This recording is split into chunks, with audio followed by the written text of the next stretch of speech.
The name Florence Foster. These are nipples, you see. That's the idea.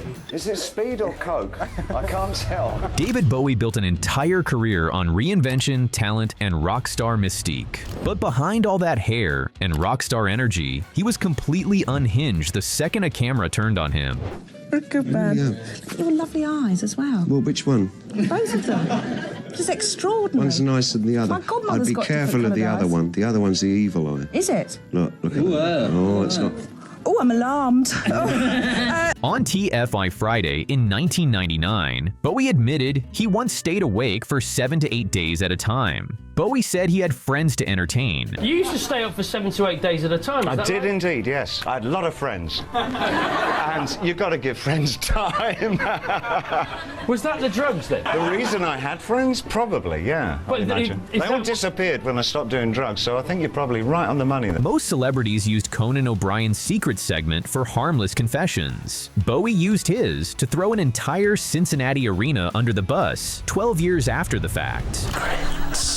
I was on tour in the United States back in '89, and we did a show in Cincinnati. During that show, I shouted out, "It's great to be in Cincinnati." That was a lie. In a 2003 interview with Jonathan Ross, Ross explained how he met Bowie's wife. His answer went in a completely different direction than expected. I met your wife once. I think she quite fancy. Oh, I thought you were talking about my little one. No. But I think Iman, she quite fancy. Did she mention me? Yeah. David, there's no need to be jealous about it. No, I mean, she said, who was that big tall man? she doesn't talk like that. During a Swedish television interview in Stockholm in 1987, Bowie had just turned 40 when his interviewer casually told him he still looked 20 in his latest video. Most people would just say thank you, but Bowie had even better reply. You have turned 40 now, but Yeah. still you look 20 in your latest video. Why is that? Okay, so do I dare repeat that? I'm past 40 now, but I still look, how old? 20. Hear that again, please? I still look 20 in my new video. How is this, please? And of course, Bowie had a secret move when he visited McDonald's.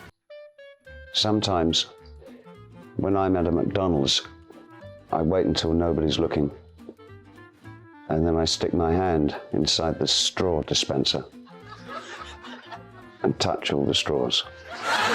During a 2004 interview on The Ellen DeGeneres Show, Bowie revealed that at 17, he realized he was meant to be a mime, not a rock star. Ellen tried to keep up. You studied to be a mime, I heard. I was about 7. Look, there you are. That's all you're getting out of me. Yeah. Oh, don't push me. What? Around 17, I realised I was a mime trapped in a man's body. In the middle of a concert, Bowie turned to one of his backup singers and told her to give a big smile for Daddy, then admitted out loud that it was kind of gross. Doing good? Excellent. You doing okay? How about you, my baby? How are you doing, gal? Big smile. Big smile for Daddy. Is that like the grossest thing when people say that? Oh, come to your daddy, baby. What is with this daddy shit? Let's go back to 1964 when a young Bowie sat right in front of BBC cameras to defend his long hair. I guess that's where his madness started. Long-haired men, you've got to have your hair, what, 9 inches long before you can join? Well, I think we're past that over now. Have you? Yes. Now, exactly who's being cruel to you? Well, I think we're all fairly tolerant, but for the last 2 years we've had comments like "darling" and "can I carry a handbag" thrown at us. And talking of his hair, Bowie certainly didn't like it when people touched his hair too much. So, David, thank you. Get out of him.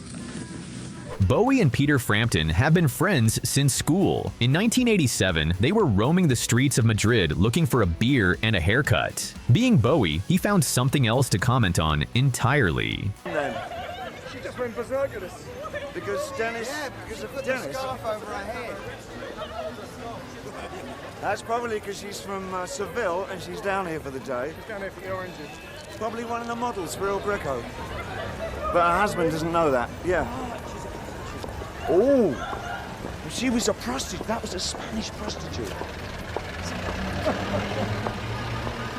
That was a Spanish Catholic prostitute.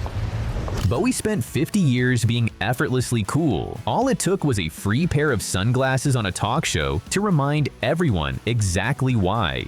Get right in there. That's really great. Brilliant.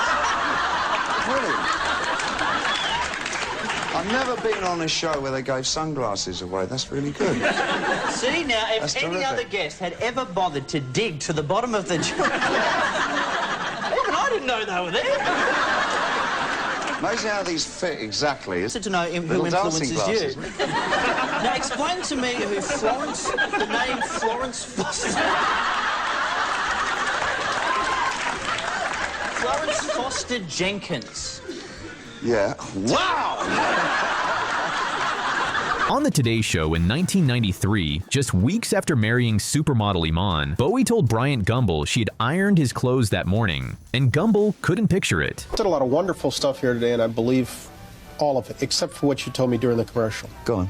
Iman didn't really get up this morning and iron your outfit. Darling, will you phone in immediately? And it was very well ironed. I thought it was exceptional. She got up 6 o'clock this morning and she ironed my clothes. Why do I have a difficult idea envisioning that? Hello, darling. She I'm really sorry. did. I had to tell the truth. I cannot tell a lie. Interesting. Anymore. Marriage is working out fine. Bowie killed off Ziggy Stardust in 1973 and left the whole world wondering why, and he had a lot to say about it. But I'm hoping that underneath there somewhere there's like a lightning flash painted on or something. I'll tell you what I did do. My concession to Ziggy... What did you kill Ziggy? Well, why did you kill Ziggy? What did you kill Ziggy? You don't understand, there was a war on. Your mother and I, we tried to protect you from all this, but, well, if you must know, your sister ran away. What did you kill Ziggy?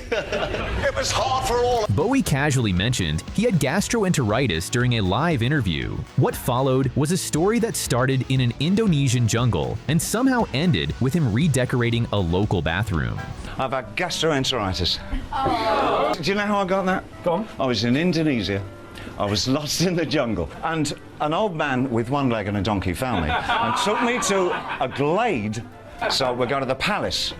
Then he threw a party and he fed me things like monkey breast and parrot beak, I think it was. And the next day, I redecorated the bathroom.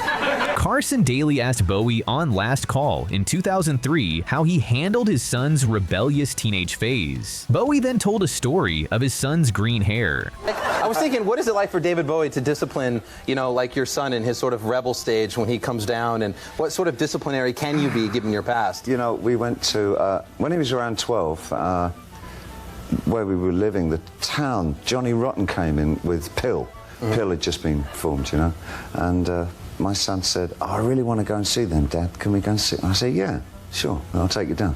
He said, oh, fantastic. So the night rolls around, and he says, OK, I'm just going to get ready. And he goes upstairs, and he comes back down, and he's got, like, green and red hair and everything. And I'm saying, I'm just about to say, if you think I'm going out with you... And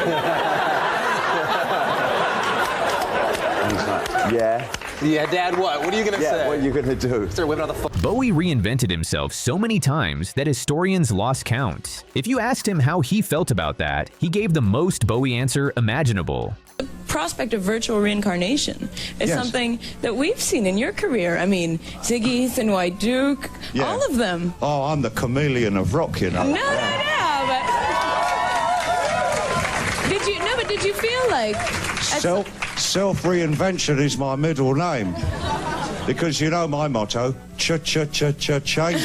During a 1997 BBC interview, Bowie got a question from an internet listener called Steve. And yes, this became a generational conversation between Bowie and the reporter. This is from the internet. It's from somebody called Steve. He's 20 years old. He's studying to be a painter, and we've talked a lot about him. Steve? Yes. People on the internet usually use names like Blockhead Green. No, yeah. Nobody calls themselves Steve. Well, I don't know. What's your name on the internet? He doesn't know. I'm not telling you. That's not not fair. I actually have several. Really? Yeah, I have Give several. us one. Can you give us one?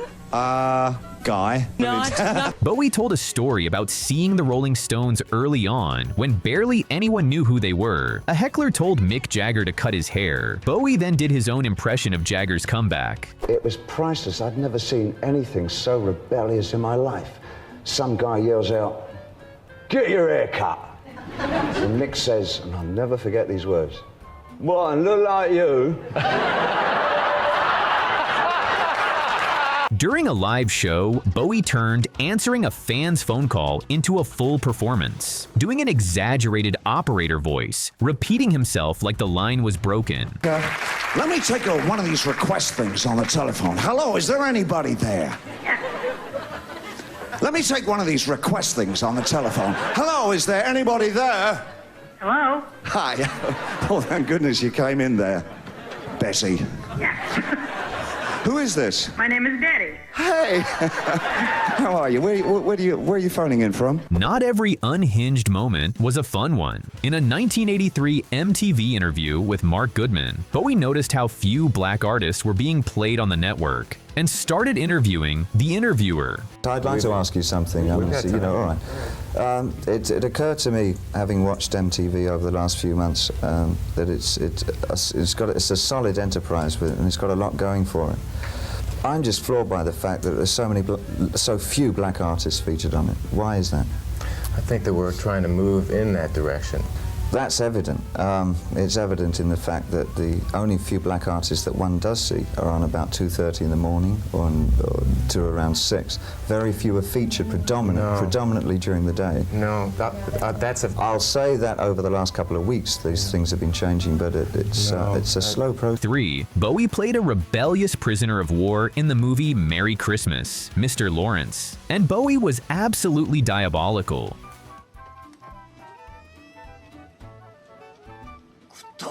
Are you great? Well, I've tried the manju, and I've tried the flowers, and I think the flowers taste better. These are some of David Bowie's wildest moments. Hit subscribe and check out the next video.